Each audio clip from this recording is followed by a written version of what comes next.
जय माता दी दोस्तों। वर्ल्ड बेस्ट मैजिक में आपका हार्दिक स्वागत है। कैसे हैं आप सब? ये बताने के लिए कमेंट बॉक्स में जय माता दी जरूर लिखें। दोस्तों, आज हम बात करेंगे कजरी तीज के व्रत के बारे में कि कजरी तीज व्रत में पूजन सामग्री की लिस्ट क्या है और इसकी संपूर्ण पूजा विधि क्या रहेगी। साथ ही हम इस वीडियो में जानेंगे कजरी तीज के व्रत के नियम क्या क्या हैं, क्योंकि कुछ गलतियों की वजह से हमें व्रत का पूरा फल नहीं मिलता है। इसलिए अंत तक इस वीडियो को जरूर देखें।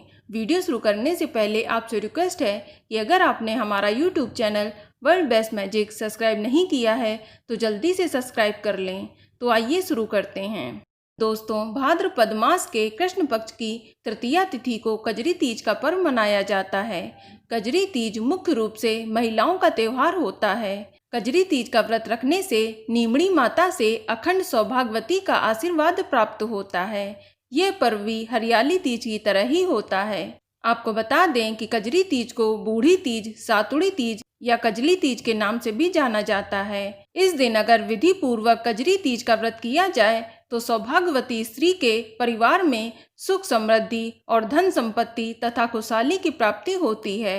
वहीं अविवाहित कन्याओं को अच्छे वर और मनवांछित जीवन साथी की प्राप्ति भी होती है। आपको बता दें कि इस दिन महिलाएं एक दुल्हन की तरह सजती हैं और विधि पूर्वक माता पार्वती और भगवान शिव जी की पूजा करती हैं, जिससे कि उनका वैवाहिक जीवन सुखमय बनता है। और अपने पति की दीर्घायु के लिए सुहागन स्त्रियां कजरी तीज के दिन निर्जला व्रत भी रखती हैं, जबकि अविवाहित कन्याएं मनवांछित पति की प्राप्ति के लिए यह व्रत रखती हैं। इस तीज पर चावल, चना तथा गेहूं आदि में घी और मेवा मिलाकर पकवान बनाए जाते हैं और चंद्रमा को अर्घ्य देने के बाद इस भोजन का प्रसाद खाकर व्रत का पारण किया जाता है। और इस दिन गौ माता की पूजा का भी विशेष महत्व है। आपको बता दें कि कजरी तीज के मौके पर खास पकवान भी बनाए जाते हैं, लेकिन जौ, गेहूं, चने और चावल के सत्तू में घी और मेवा को मिलाकर कुछ विशेष पकवान भी बनाए जाते हैं। इस दिन घरों में खीर, पूड़ी, बादाम हलवा, घेवर, गुजिया,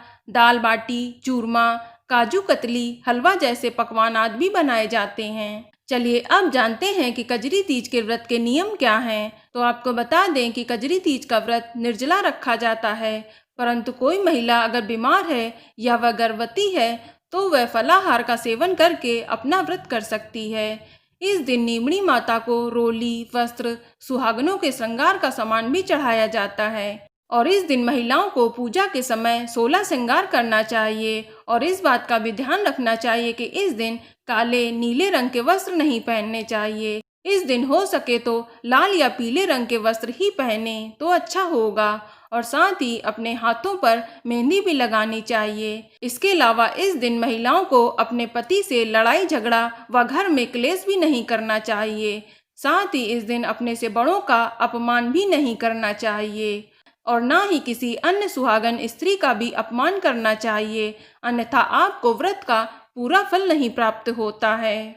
चलिए अब जानते हैं कि कजरी तीज की पूजन सामग्री क्या है। सबसे पहले तालाब बनाने के लिए मिट्टी और गोबर की आवश्यकता पड़ती है। इसके अलावा नीम की टहनी, रोली, काजल, मेहंदी, मौली, अगरबत्ती, घी का दीपक, जल कलश, फूल, फल, सुहाग का सामान, घी, सत्तू और कुछ दक्षिणा आदि चीजों की आवश्यकता पड़ती है। चलिए अब बात करते हैं कजरी तीज की पूजा विधि के बारे में। तो सबसे पहले पूजा के लिए आप मिट्टी और गोबर से दीवार के किनारे एक तालाब जैसी आकृति बना लें और फिर घी और गुड़ से पाल बांधा जाता है। इसके बाद नीम की टहनी को रोपा जाता है जो तालाब के जैसी आकृति बनाई जाती है। उसके बाद उसमें कच्चा दूध और जल भी डाला जाता है। फिर घी का दीपक जलाया जाता है। इसके बाद रोली, मौली, अक्षत, नींबू, ककड़ी, केला आदि की पूजन सामग्री एकत्र करनी चाहिए। सबसे पहले पूजा की शुरुआत में आप नीमड़ी माता को जल और रोली की छींटे डालें, फिर उन्हें अक्षत अर्पित करें और अपनी अनामिका उंगली से नीमड़ी माता के पीछे दीवार पर मेहंदी, रोली की 13-13 बिंदियां लगानी चाहिए और साथ ही काजल की 13 बिंदी भी लगाई जाती हैं। बस ध्यान रखें कि काजल की बिंदियां आपको तर्जनी उंगली से लगानी चाहिए। इसके बाद नीमड़ी माता को मौली चढ़ाएं और उसके बाद मेहंदी, काजल और वस्त्र सहित सुहाग का सामान अर्पित करें। फिर उसके बाद जो भी चीज़ें हैं आपने प्रसाद के रूप में बनाई हैं उनका भोग लगाएं। उसके बाद सभी चीज़ों का प्रतिबिंब आप तालाब में देखें।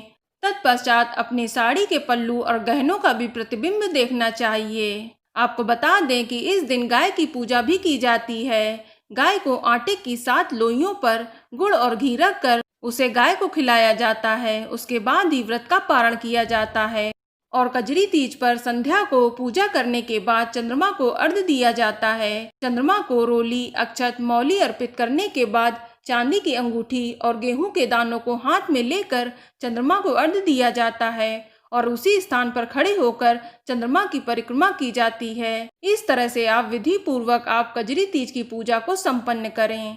तो दोस्तों, यह जानकारी आपको अच्छी लगी तो कमेंट में जय माता दी जरूर लिखें और अगर आपका कोई सवाल हो तो उसे कमेंट बॉक्स में अवश्य पूछ लें और इस वीडियो को लाइक करें, शेयर करें और साथ ही साथ चैनल को सब्सक्राइब करें।